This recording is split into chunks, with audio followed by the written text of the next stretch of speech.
my dear listeners. My name is Kishore Ganesh, and in this episode of the Vocal About Visuals podcast, I'll be doing the spoiler-filled review of the greatest of all time, aka The GOAT, starring Thalapathy Vijay. It is written and directed by one of my favorite directors, Venkat Prabhu. GOAT also stars Sneha, Prashant, Prabhu, Meenaakshi Chaudhary, and a ton of Vijays. Yes, in case you haven't watched GOAT and for some reason you're listening to this pod, firstly, thank you. Please do finish hearing this. Or you have the option of watching the film and then coming to this pod. However, please do listen to the entirety of the pod. Hee hee. Now, let's start with the positives, of which there are many in this film. Vijay calling this the second last film of his career, officially or not, I'm not sure, and I haven't bothered to do the research on it because, hey, if everyone from the film's director, producer, or should I say creative producer, and n number of reviewers are saying it, then I'm good. I'm going to agree with the statement. With Vijay signing off on his film career and entering politics, one would think that this film is going to be a full-on propaganda piece for him. However, I was pleasantly surprised at the choice that Vijay has made, which proves his cinema acumen. He has gone with one of the few irreverent voices we see in Tamil and Indian cinema with Venkat Prabhu to direct his second last film, and the result is a film that I rate beyond its cinematic merits and for the risk that it takes in terms of the message it sends to the industry. When you have a star, arguably the biggest in the country, willing to do whatever it takes to entertain his fans in line with the vision of the director, it proves to other stars and the film industry that it is okay to have him act, perform, make edgy jokes filled with innuendos, and be a total psycho. This is Vijay enjoying his craft, and that's perhaps a fitting send-off to Vijay the actor, the cinema star. Venkat Prabhu is also very clear with his vision that in addition to telling a story, he has to celebrate Vijay, the star and the actor. And to do that, he does a number of things very well. He invokes Vijay's career-changing film, Gilli, that made him the quintessential boy next door and set him up to be a star that rivaled and, dare I say it, overcome Rajinikanth as the biggest star in Tamil Nadu at least. Just the reference of Gilli and how Venkat Prabhu weaves in Vijay's kid, who also happens to be Vijay, into it, thereby having a purpose for the reference, is a superb move. It ensures that the reference is not wasted. It is not empty. This is also the kid's intro, by the way, who grows up to become his dad's most feared antagonist, and that's impressive. Moving on to the romantic pairing of Vijay and Sneha, their characters and story is written and performed by both of these actors superbly. I believe Vijay's last and only pairing with Sneha before this was not a hit, and Venkat Prabhu, aka VP, has put an end to that record. This is a sweet, slightly sexy portrayal of a couple from their youth to their middle ages, and it felt organic. Their love story didn't get lost in a big hero film, as is often the case. Coming to Vijay's profession, we see him play the role of a secret agent who's not some invincible machine, but rather he's human. He is in fact a regular Tamil family man who has his wife narrate a grocery list to him over the phone while he is doing Tom Cruise stuff. And if I think about it, sure, it may seem and sound cringe, but in the crowded theater that I was sitting in, not many millennials, Gen Zers and alphas thought about it like that. And that's the whole point, isn't it? Sometimes the most daddiest of jokes work if done right and if done with conviction. And I will have to applaud Prashant's assist in that scene to help that comedy work. Prashant and Prabhu, who act as Vijay's work family, who are also tightly knit outside of their work situation, add this genial charm to the film. And then, of course, comes Venkat Prabhu's violent and kinda expected twist, if you think about it with respect to his filmography, of turning Prabhu into the villain's henchman, who is ruthless enough to murder his fellow teammate/friend's daughter for money. Is it a bit too hard to believe because the writing didn't give us any indications prior to the turn? Yes, but Do you forget it quickly because of how it ends with Prashant and Prabhudeva having a show off for themselves, thereby giving closure to their story arcs in the film? The answer is a resounding yes as well. Well, post all that, let's shift over to the big dog, the big kahuna, Thalapathy Vijay. What is Vijay doing in this film? The answer is Vijay is having fun. Vijay is going all out, pulling out all the stops to entertain his fans. Vijay's dancing prowess has never been a significant talking point to me because I frankly don't care about dancing in films, unless it is a musical or a film about dance. But in this, some of the moves that Vijay pulls off, especially as the young Vijay, is truly applause worthy. His moves stand out for their grace more so for their complexity. Vijay's dancing is an effortless act that is not supposed to show you intricacy or wow you with never before seen moves. That's pointless in my opinion. If I wanted to watch that, then I will watch reality shows based on dancing. No, what I look for in dance, in the rare times that I do, is screen presence, grace, swag, style, a sense of effortlessness, which, my word, we have in droves in the song Matte. Trisha's cameo in the song, bringing that Gilly combo back, is a treat to watch. And the choreography of Shaker Vijay needs to be applauded as it has enabled the effortlessness that is the USP of Vijay's dance numbers.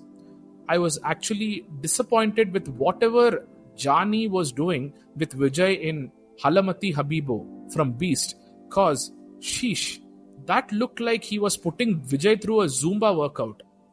This song, Matte, however, finds the sweet spot between tricky dance moves and the aforementioned ease and effortlessness. Now, this song is performed by the young Vijay, aka Ilaya Thalapathy, who is an unapologetic psycho in the film. He is a murderer, master manipulator, the world's most toxic and misogynistic boyfriend who does end up killing his girlfriend. And Vijay is playing this character in his last second movie. Are you realizing the gravity of the risk? If this film had flopped with this character in it, it would have not just done damage to Vijay's film legacy, but would have left a dent in his political ambitions as well. Sure, we can trust the audience and his future voters to compartmentalize both the on-screen and off-screen actions and personas of Vijay, but surely no one out there would have said that Vijay would have come out of it unscathed. The social media trolling would have been merciless and relentless. And with so much at stake, both Vijay and Venkat Prabhu went ahead with their conviction, and what resulted is a performance that is truly one of the most memorable for me as an audience member. This young Vijay, aka the son, called Jeevan, has the capacity to bring the older Vijay to his knees more so than any villain has managed to in a long time. We genuinely feel the threat that the dad Vijay is under because there is no plot armor around big heroes like how it is in most films. This is what sets GOAT apart from other Vijay and recent big hero films. VP could have easily killed the dad and had the young evil Vijay win because technically he's playing within the rules of a big hero film. The big hero should not die. Well, he is not, but he also is. I don't know if this angle was even in VP's head when he was writing it, but it is this angle that makes GOAT memorable. When you see character after character dying in this film, had it been at the hands of another actor playing the villain, market forces and even Vijay and VP's sensibilities would not have allowed it to happen because that is a hit on the quote-unquote invincible hero himself. But here, it is a hero himself who's doing the killing. So things happen as they would happen in a normal riveting drama. The first time I saw this happen with big hero films in recent times was with Chyan Vikram's Mahan, where his evil son is killing everyone that is near and dear to Vikram. However, that son is also Vikram's real-life son, Dhruv, so the director is not pressurized by any external force and gets to show his invincible hero experiencing a quote-unquote real threat and in quote-unquote real pain. And right at the end, when we get a shocker that this universe is actually a sci-fi universe where there is a possibility of clones, one of Dad Vijay's earlier lines to Jeevan, which goes, how can you think about killing your own sister? She's your blood, makes even more sense. This guy is actually a clone. So he doesn't consider Vijay or his family as his own because they are in fact not. Sure, he has the genes, but he actually doesn't have any memories of them. And hence, he doesn't have any kind of hesitation when he kills his uncles, aka Vijay's friends, or the villain, Menon's head henchman, who is quote unquote like an uncle who technically is on his side because both are evil, but he needs to be killed because he's a threat to his quote unquote dad, aka the villain Menon, played by the 80s superstar Mohan. He similarly doesn't hesitate to kill his childhood girlfriend or kidnap his mother, Sneha, and nor does he have any qualms about trying to murder his sister, as mentioned before. He is only the dad Vijay's son by genetic material and not in any actual organic way. Again, I don't know if this angle occurred to VP or if I'm only coming up with this by over-analyzing the film, but that's what's great about GOAT, because it gives you the opportunity to do all this. And that's down to VP's really good writing. I've spoken mostly about the young psycho Vijay and none about the dad Vijay because, well, the dad's character is the quote-unquote straight man in the film.